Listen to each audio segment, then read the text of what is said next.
All right, what do you think about the big opportunity for you guys against a top 10 team that keeps winning?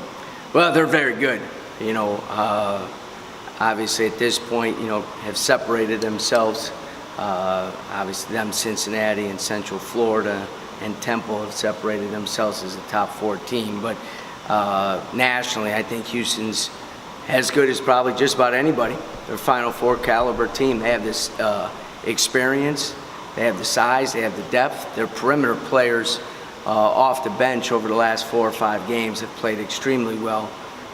They're getting good production from every spot. So you have to play very, very well to beat them. You got to be great defensively. You got to be great on the glass.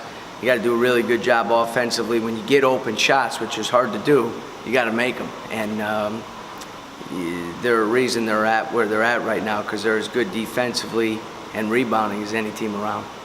You've been talking throughout the year about mental toughness and how your team is mentally tough, especially on the road. How much does that help when you get into an environment like this? Well, we've had, pretty good success on the road. I've played pretty well, lost some tough ones. Probably only one game didn't play very well in. So our guys understand that, when you go on the road, you got to be a little tighter as a group. You got to be a little more disciplined in terms of your execution.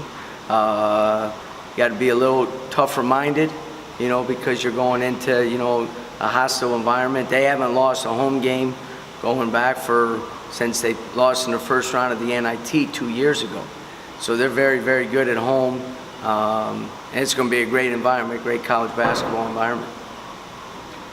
You've talked about how, you've got a bunch of competitive kids, and that's really been a key for you this year.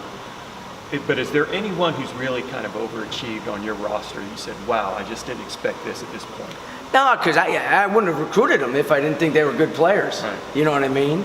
I think every single player is, and this is to their credit, getting better maybe a little faster than we thought.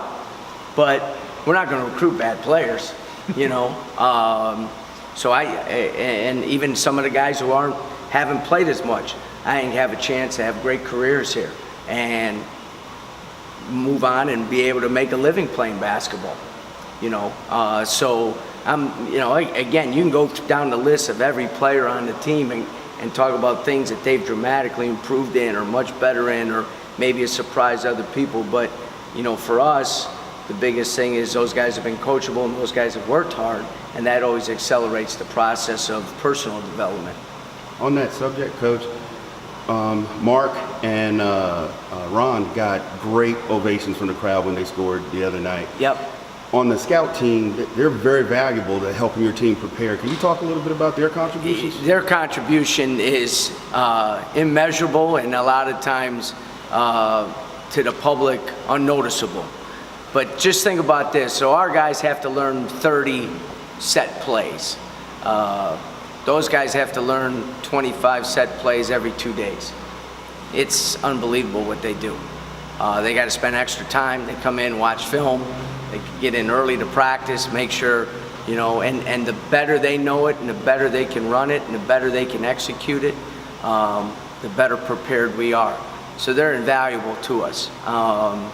We always talk about walk-ons in terms of, the sacrifice that they're going to make. And the good thing is those guys work hard too. They're much better players now than at the beginning of the year, which is good to see. And they're going to, take the experience that they learn and being a part of our program here and carry it on to whatever their next endeavor in life is. But, those guys have done a tremendous job for us. And, we thank them all the time. But they're treated just like everybody else now. They screw up, they're going to get their butt chewed, And I think sometimes they kind of like that because I think they feel a little more part of the whole deal when I get on them a little bit. David and Quincy are fine, right? Yeah, they'll be fine on Saturday. Yeah. Just, this week of some rest for them and constant rehab has been good for both of them.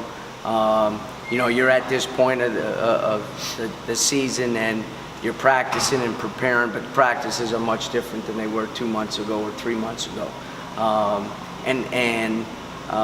The competitiveness is still there, but the time frame is different. bone on bone is a little different in terms of the practice. But we are who we are.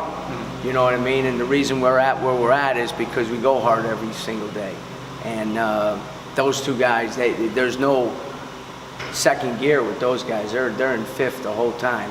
And fifth is the highest gear you can be in, whatever that is, you know. They got to do a really good job of taking care of their bodies down the stretch, as does everybody. But they'll be good to go on Saturday. All good?